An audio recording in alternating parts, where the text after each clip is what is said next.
Oh, keep working it. Oh, yes. Yes. Oh, look at that. Woo. Well, we've finally made it to KHASAB. It's been a bit of a mission getting here. It's 24 hours of travelling.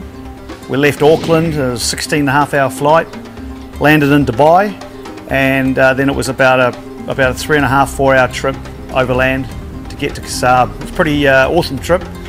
In the car there were these big mountain ranges all around. It seems like a really old country. I mean the rock formations, and you know you're going past some little castles, some old sort of ruined buildings. It's pretty spectacular. Sort of sets the scene for our adventure. We're going to be starting off in the Mussandam Peninsula. I just want to run through some of the gear we've got. We're going to be using the Offshore pluggers, the full throttle range of topwater rods from Shimano. They've proved to be really good on the kingfish back in New Zealand, and we're really looking forward to putting the heavier models to the test on these big GTs. So we're using the Stella 14,000 reels. We used to use the 18s, but the 14s have been working good here. They're a little bit lighter, and we're running 80 pound, 100 pound braid on them.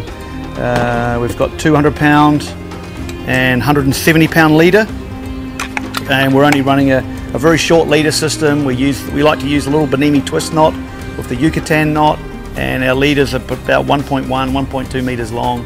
The reason we keep our leaders really short is we want casting distance, and we always say it, the guy that can cast the furthest is going to get the most bites.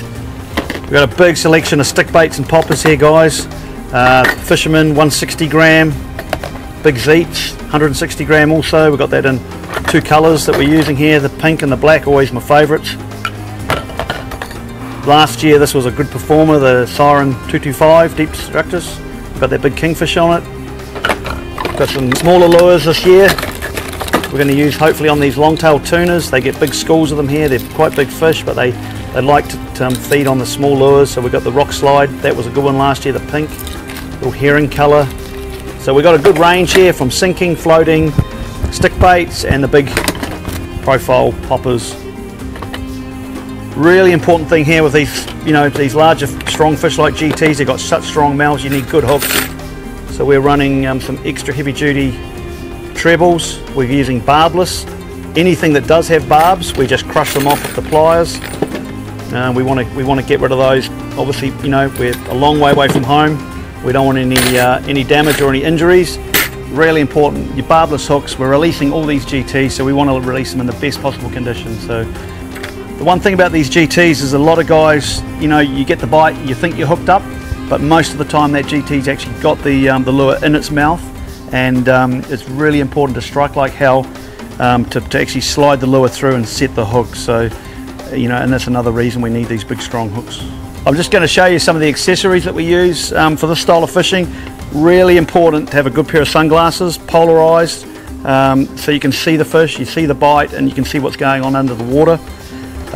Really good pair of split ring pliers and braid cutters. We use the Shimano Icey-Tek pliers. They've always lasted really well, hold their edge. Good pair of casting gloves. You're casting big heavy lures all day long. You want to make sure your fingers are protected. You don't want any damage when you're a long way away from home. And last but not least, a really good fighting belt. Super lightweight and comfy to wear, because you're going to have this on all day long, ready for that big bite. So hopefully with tomorrow you're going to see all this in action, all this preparation, and see it all come together on these GTs. For all the rods, reels, lures and terminal tackle and some great advice, call in and meet your team at your local Hunting and Fishing New Zealand store. And for more inspiring online fishing content, visit journeyoffisherman.com and subscribe to our YouTube channel.